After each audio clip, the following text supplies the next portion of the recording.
मित्रों, एसजीसी की इस प्लेटफॉर्म पर आप सभी का स्वागत है। आज हम वैदिक काल को पढ़ेंगे। वैदिक काल का जो भी महत्वपूर्ण विषय है वह हम लोग देखेंगे। भारत की प्रथम ग्रामीण सभ्यता जिसका उल्लेख वेदों में भी है। तो देखिए, ग्रामीण सभ्यता, वैदिक काल को ग्रामीण सभ्यता कहा गया है। यही सिंधु घाटी सभ्यता को हम नगरीय सभ्यता मानते हैं, लेकिन वैदिक काल को ग्रामीण सभ्यता कहा जाता है। हाँ, तो भारत की प्रथम ग्रामीण सभ्यता है वैदिक काल। तो भारत की प्रथम ग्रामीण सभ्यता जिसका उल्लेख वेदों में है। और देखिए, जितने भी वेद हैं, ऋग्वेद, यजुर्वेद, सामवेद, अथर्ववेद, सबसे प्राचीन वेद जो कहा जाता है वह है ऋग्वेद। ऋग्वेद सबसे प्राचीन वेद है। और एक बात और आपको बता दूं कि विश्व की सबसे प्राचीन पुस्तक, मतलब मानव मस्तिष्क के द्वारा सृजन की गई सबसे प्राचीन पुस्तक जो है वह है ऋग्वेद, 3500 वर्ष पुराना। तो यह आप समझ सकते हैं।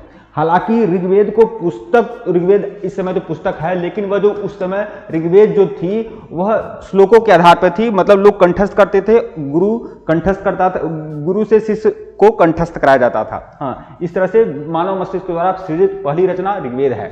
हाँ, वैदिक सभ्यता के संस्थापक जो हैं वह है आर्य, और इसका उल्लेख मिलता है वेदों में। आर्य का तात्पर्य क्या होता है? आर्य का तात्पर्य होता है श्रेष्ठ या कुलीन। तो इसे आप ध्यान में रखिएगा। आर्यों के मूल स्थान को लेकर अलग अलग विद्वानों में अलग अलग मत प्रतिपादित किए गए हैं। कुछ विद्वान मानते हैं कि आर्य जो हैं तिब्बत से हैं, आर्यों का मूल निवास स्थान तिब्बत माना जाता है। कुछ विद्वान के अनुसार उत्तरी ध्रुव, कुछ विद्वानों के अनुसार मध्य एशिया, कुछ विद्वानों के अनुसार ब्रह्मर्षि देश, कुछ विद्वानों के अनुसार सप्त सैंधव प्रदेश। कुछ विद्वानों के अनुसार माना जाता है कि आर्य जो थे वह जर्मनी आदि के थे। कुछ विद्वान यह मानते हैं कि आर्य जो थे साइबेरिया के थे। तो अलग अलग विद्वानों का अलग अलग मत है, लेकिन हम कुछ अलग अलग मतों में कुछ सर्वमान्य मत लेंगे, कुछ विशिष्ट मत लेंगे। तो दयानंद सरस्वती आर्य समाज के संस्थापक दयानंद सरस्वती हैं, और इन्होंने बैक टू वेदास का नारा दिया था। देखिए, दयानंद सरस्वती का एक नारा था, बहुत ही प्रसिद्ध नारा था। सबसे पहली बात तो इन्होंने आर्य समाज की स्थापना की थी, और इन्होंने एक बड़ा नारा दिया था, बैक टू वेदास। इसका मतलब आप जानते हैं, बैक टू वेदास का तात्पर्य होता है वेदों की ओर लौटो, वेदों की ओर लौटो। यह बहुत बड़ा इशारा है। यह इनका इशारा यह इंगित करते हैं कि वेदों की ओर लौटो, मतलब जो वेद में है वही सत्य है, वही सर्वमान्य है। मतलब वेद जो हैं वह सभी ज्ञान का केंद्र हैं। हाँ, तो वेदों की ओर लौटो, वेदों की ओर लौटोगे तो वैदिक काल की ओर लौटोगे। तो इस तरह से उन्होंने आर्य जन को सबसे श्रेष्ठ माना। हाँ, तो दयानंद सरस्वती ने जो आर्यों का मूल निवास स्थान माना है, उनकी एक पुस्तक थी सत्यार्थ प्रकाश। तो उस पुस्तक में इन्होंने जिक्र किया हुआ है कि जो आर्यों का मूल निवास स्थान है वह है तिब्बत। बाल गंगाधर तिलक, लोकमान्य बाल गंगाधर तिलक, जो गर्म दल के बहुत बड़े नेता के रूप में जाने जाते हैं, सर्वविदित हैं। लेकिन लोकमान्य बाल गंगाधर तिलक को जब जेल यात्रा करनी पड़ी तो जेल में उन्होंने कई सारी पुस्तकें लिखी है। हाँ, जैसे गीता रहस्य उन्होंने लिखा हुआ है, जेल में ही लिखा हुआ गीता रहस्य। और इस पुस्तक में इन्होंने जिक्र किया हुआ है कि आर्य जो थे वह आर्यों का मूल निवास स्थान कहाँ है? उन्होंने माना है उत्तरी ध्रुव को। बाल गंगाधर तिलक के अनुसार आर्यों का मूल निवास स्थान जो है उत्तरी ध्रुव माना जाता है। हालांकि यह मत बहुत ही सत्य प्रतीत नहीं होता, और विद्वानों में सभी मतों के प्रति अलग अलग राय है। लेकिन उत्तरी ध्रुव वाला मत न जाने बाल गंगाधर तिलक ने लिखा है अपने गीता रहस्य पुस्तक में। लेकिन यह तो मत देखें, इसकी आलोचना बहुत सारे विद्वान करते हैं। एक विद्वान है मैक्स मूलर विदेशी विद्वान हैं। इन मैक्स मूलर जो थे वह संस्कृत के बहुत विशिष्ट विद्वान थे, संस्कृत के जानकार थे, संस्कृत भाषा के विशिष्ट जानकार थे। संस्कृत भाषा और भारतीय संस्कृत के मतलब इंडियन कल्चर, हिंदू धर्म के बारे में, संस्कृत भाषा के बारे में मैक्स मूलर एक बहुत बड़े विद्वान थे। और इन्हीं की प्रशंसा करते हुए बाल गंगाधर तिलक ने लिखा था कि मैक्स मूलर हालांकि एक विदेशी हैं, लेकिन संस्कृत के एक विद्वान के रूप में मैं उनका सम्मान करता हूं। तो मैक्स मूलर ने जो आर्यों का मूल निवास स्थान बताया है वह माना है मध्य एशिया, मतलब सीरिया। मध्य एशिया में कहां? सीरिया आदि में इन्होंने माना है कि आर्यों का मूल निवास स्थान जो है वह मध्य एशिया है। और अब तक की जो भी अलग अलग राय है कि आर्यों के मूल निवास स्थान के बारे में, सबसे सर्वमान्य जो राय है वह मैक्स मूलर का ही माना जाता है। गंगानाथ झा ने आर्यों का मूल निवास स्थान माना है ब्रह्मर्षि देश माना है। देखिए जो ब्रह्मर्षि देश था, देखिए गंगानाथ झा एक बहुत ही बड़े विद्वान है और इन्होंने आर्यों का मूल निवास स्थान क्या माना है? ब्रह्मर्षि देश। मैं स्पष्ट कर देना चाहूंगा कि ब्रह्मर्षि देश वास्तव में उस समय था कहां, मतलब भारत के किस भाग को ब्रह्मर्षि देश माना जाता है, जहां पर गंगानाथ झा का यह दावा था कि उसी ब्रह्मर्षि देश से आर्य जो थे वह आए हुए थे। एक शब्द है दोआब। दोआब का तात्पर्य होता है दो धन आब। आब जो है अरबी भाषा का शब्द है जिसका तात्पर्य होता है पानी। हाँ, मतलब दो पानी, ऐसे आप समझ सकते हैं, दो पानी। तो दोआब उसे कहते हैं दो नदियों के बीच में बसी हुई भूमि को हम दोआब कहते हैं, जैसे गंगा जमुना का दोआब। आप जानते हैं गंगा ऐसे निकलती हैं तो ऐसे जमुना निकलती हैं और जाकर संगम में, मतलब इलाहाबाद में, ऐसे प्रयागराज में एक दूसरे को काट देती हैं। तो गंगा और यमुना का दोआब, मतलब दो नदियों के बीच के बसे क्षेत्र को हम दोआब कहते हैं। तो गंगा और यमुना का दोआब, तो गंगा और यमुना का जो दोआब था उसे ही ब्रह्मर्षि देश कहते हैं। और गंगानाथ झा ने यह माना है कि आर्य जो थे वह ब्रह्मर्षि देश से आए हुए थे। मैक्स मूलर जो थे एक जर्मन विद्वान थे और इन्होंने भाषाई आधार पर यह साबित करने का प्रयास किया कि आर्य मध्य एशिया के पास ईरान के निवासी थे। ठीक है, आर्य वस्तुतः एक जाति नहीं थी, अपितु एक समान भाषा बोलने वाले लोगों का समूह था। हाँ, ऐसा भी है। और आर्यों की भाषा क्या थी? संस्कृत थी। आर्यों की भाषा जो थी वह संस्कृत थी।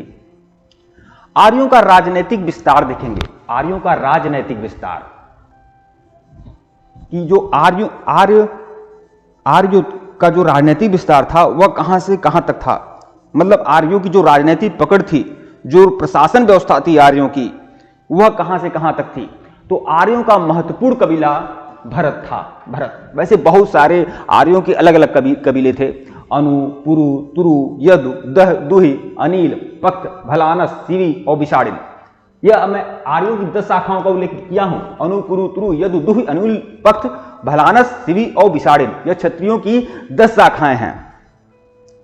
सिर्फ क्षत्रियों की 10 शाखाओं की बात कर रहा हूं, जिसका उल्लेख महाभारत में भी मिलता है। तो यहां आर्यों की महत्वपूर्ण कबीला जो था वह भरत था, जिसका शासक वर्ग जो था कृत्सु था, कृत्सु कहलाता था। इसी वंश के प्रसिद्ध राजा थे सुदास का 5 आर्यों से युद्ध हुआ। मतलब भरत जन के राजा सुदास का युद्ध किससे हुआ? 5 आर्यों से हुआ। वह 5 आर्य कौन थे? पुरु, यदु, तुर्वुस, अनु, दुहि। जिसका उल्लेख 5 आर्यों के बारे में तो आपको बताया हूं। तथा 5 अनार्यों अकित, भलानस, पक्त, सिवी और विषाणिल के प्रसिद्ध दशराज युद्ध हुआ था। दशराज युद्ध इसीलिए कहा जाता है दशराज युद्ध, क्योंकि इसमें 10 राजाओं ने भाग लिया था और 10 राजाओं ने मिलकर किस पर अटैक किया था? राजा सुदास पर अटैक किया था। अच्छा, ये जो 10 राजा थे, यह 10 राजाओं का जो संघ बना था, यह राजा सुदास पर अटैक करने के लिए बना था। दरअसल एक कहानी है, छोटी सी कहानी है, कहानी नहीं है, हमारे ऋग्वेद में यह मिलता है दशराज युद्ध का वर्णन। दशराज युद्ध का वर्णन जो है आमतौर पर ऋग्वेद के 7वें मंडल में मिलता है, 7वें मंडल में। तो एक स्टोरी के माध्यम से मैं आपको बता दूं, हालांकि सत्य स्टोरी है क्योंकि यह ऋग्वैदिक काल का एक संस्मरण है। जब दशराज, देखिए राजा सुदास रहते हैं, राजा सुदास जो रहते हैं वह उनके पुरोहित रहते हैं विश्वामित्र। राजा सुदास के पुरोहित रहते हैं विश्वामित्र रहते हैं। और राजा सुदास विश्वामित्र को अपदस्थ करके किसे पुरोहित बना देते हैं? वशिष्ठ ऋषि को पुरोहित बना देते हैं। पहले क्या रहते हैं? विश्वामित्र रहते हैं पुरोहित किसके? राजा सुदास के। राजा सुदास क्या करते हैं? विश्वामित्र को पुरोहित से अस्वीकृत करके किसे पुरोहित बना देते हैं? वशिष्ठ को। विश्वामित्र यह मानते हैं कि यह उनका अपमान हुआ है, तो विश्वामित्र क्या करते हैं? 10 राजाओं का संघ बनाते हैं, 10 राजा का संघ बनाते हैं। हाँ, और यह 10 राजाओं का संघ का युद्ध किससे हो जाता है? राजा सुदास से। और यह जो युद्ध होता है यह रावी नदी के तट पर होता है। रावी नदी के तट पर होता है। और इसमें राजा सुदास क्या हो जाते हैं, जीत जाते हैं। और इसका वर्णन जो है ऋग्वेद के 7वें मंडल में मिलता है। सुदास के पुरोहित वशिष्ठ थे तथा विरोधी संघ के पुरोहित विश्वामित्र थे, और इसी के पश्चात इस देश का नाम भारत पड़ा।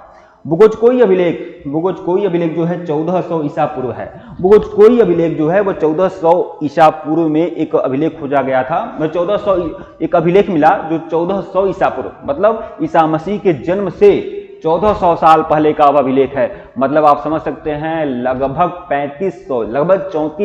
3500 मान लिए, कम से कम 3500 साल पहले का एक अभिलेख मिला है, जिसे बुगोचकोई अभिलेख कहते हैं। और यह अभिलेख जो मिला है ये एशिया माइनर में मिला है, मतलब मध्य एशिया में यह अभिलेख मिला है। और इस अभिलेख में हिती राजा सुबलिमा तथा मितानी राजा मतिउजा के मध्य संधि का उल्लेख है, जिसके साक्ष्य के रूप में इंद्र, मित्र, वरुण और नासत्य, मतलब बुगोचकोई अभिलेख में इंद्र, मित्र, वरुण, नासत्य का उल्लेख मिलता है। वैदिक देवताओं का साक्षी माना जाता है। और इसकी खोज 1907 में ह्यूगो के द्वारा की गई थी। इसकी भाषा जो है इंडो ईरानी भाषा है। अब आप समझ सकते हैं बुगोचकोई अभिलेख जो मध्य एशिया में पाया गया है, इसमें इंद्र, मित्र, वरुण, नासत्य का उल्लेख है। तो यह अभिलेख कितना पुराना है। ऋग्वैदिक काल के बारे में कुछ जानकारी आप लोग को देते हैं कि ऋग्वैदिक काल में जो वैदिक काल है उसमें 4 बड़ी ग्रंथ हैं, ऋग्वेद, यजुर्वेद, सामवेद, अथर्ववेद। तो इसके बारे में जानकारी आपको देते हैं। वेदों का संकलन किसने किया था, मतलब जो वेद था, वेदों का जो संकलन किया था वह महर्षि कृष्ण द्वैपायन के द्वारा किया गया था। वेदों का व्यास विस्तार करने के कारण इन्हें वेद व्यास कहा गया है। वेदों की संख्या जो है वह 4 है। वह कौन कौन से वेद हैं, ऋग्वेद हैं, यजुर्वेद हैं, सामवेद हैं, अथर्ववेद हैं। ऋग्वेद जो है देवताओं से संबंधित है ऋग्वेद। यजुर्वेद जो है कर्मकांड से संबंधित है। जितने भी कर्मकांड से संबंधित जानकारी मिलेगी, श्लोक मिलेंगे, सूक्त मिलेंगे, वह यजुर्वेद में है। सामवेद जो है गायन से संबंधित है। हाँ, सारे गामा पाधा नीसा जो संगीत के 7 सुर हैं, इसका उल्लेख भी सामवेद में मिलता है। अथर्ववेद में जादू टोना से संबंधित जानकारी मिलती है। और यहाँ तक कि अथर्ववेद में आयुर्वेद से संबंधित जानकारी भी मिलती है, अथर्ववेद में ही। तो यह चीज ध्यान रखिएगा। ऋग्वेद, यजुर्वेद, सामवेद को देखिए, सबसे पहला वेद जो है ऋग्वेद है, फिर यजुर्वेद है, फिर सामवेद है, अथर्ववेद सबसे लास्ट में आता है। और कुछ ऐसे भी विद्वान हैं जो अथर्ववेद को एक वेद नहीं मानते हैं, मतलब ऋग्वेद, यजुर्वेद, सामवेद में यह तीन जो वेद हैं वह थोड़ा विशिष्ट वेद माने जाते हैं, बड़े वेद माने जाते हैं, इनका महत्व बहुत ज्यादा है। तो ऋग्वेद, यजुर्वेद, सामवेद को सम्मिलित रूप से वेदत्रयी भी कहा जाता है। ऋग्वेद, यजुर्वेद, सामवेद को सम्मिलित रूप से वेदत्रयी की संज्ञा भी दी जाती है।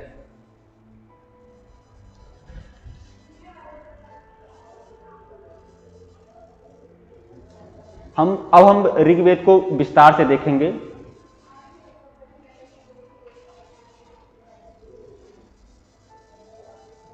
ऋग्वेद मानव जाति का प्राचीनतम एवं प्रथम ग्रंथ है। यह गर्व करने का विषय है कि पूरे विश्व में सबसे प्राचीन पुस्तक मानव मस्तिष्क के द्वारा तैयार जो की गई है वह है ऋग्वेद, जो प्राचीनतम एवं प्रथम ग्रंथ मानी जाती है, लगभग 3500 वर्ष पुरानी। ऋग्वेद में क्या है, देखिए ऋग्वेद में जो है 10 मंडल हैं, 10 मंडल हैं, 10,552 श्लोक, 1028 सूक्त हैं। इस तरह से ऋग्वेद का विभाजन किया गया है। 10 मंडल, 10,552 श्लोक और 1028 सूक्तों में ऋग्वेद का विभाजन किया गया है।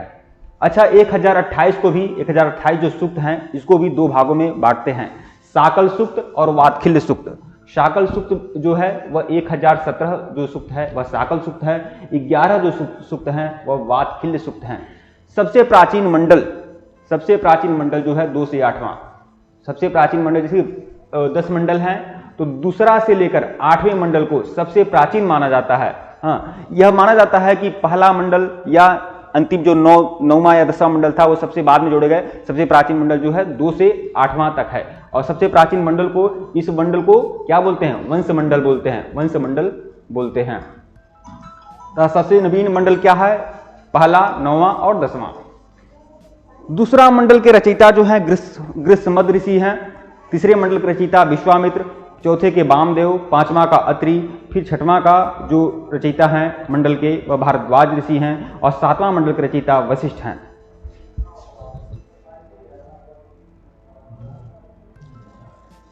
दूसरे से सातवें मंडल को गोत्र मंडल कहा जाता है।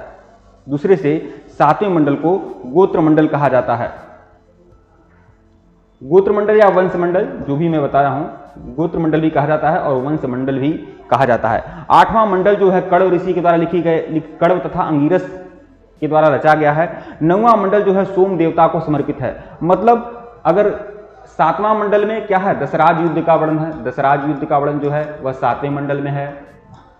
और नवें मंडल में क्या है, नवें मंडल में है सोम देवता का उल्लेख है। सोम देवता या सोम रस का उल्लेख जो है वह नवें मंडल में है, और दशराज युद्ध का वर्णन सातवें मंडल में है। गायत्री मंत्र का उल्लेख, गायत्री मंत्र जो विश्वामित्र जी के द्वारा लिखा गया था, इस मंडल का उल्लेख जो है ऋग्वेद के तीसरे मंडल में है। तो अलग अलग महत्व है। और अगर कहा जाए कि जो ब्राह्मण, क्षत्रिय, वैश्य, शूद्र विराट पुरुष के द्वारा उत्पत्ति होती है, इसका उल्लेख इसमें है, तो इसका उल्लेख जो है 10वें मंडल में है। विराट पुरुष के द्वारा ब्राह्मण, क्षत्रिय, वैश्य, शूद्र का उत्पत्ति 10वें मंडल में है।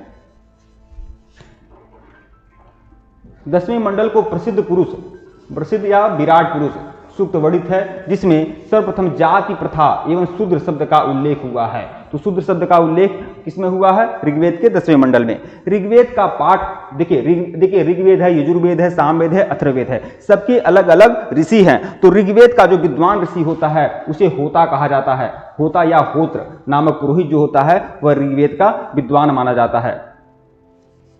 अंतिम देख लेते हैं। ऋग्वेद में एकमात्र गांधारी क्षेत्र की चर्चा है। यह स्थान वर्तमान पाकिस्तान के रावलपिंडी का क्षेत्र है। हाँ, गांधारी नहीं, यहां गांधार होगा। तो ऋग्वेद में एकमात्र गांधार क्षेत्र की चर्चा है। यह स्थान जो है वर्तमान पाकिस्तान के रावलपिंडी का क्षेत्र है। ठीक है मित्रों, वीडियो को लाइक करिएगा और चैनल को सब्सक्राइब करिएगा। धन्यवाद।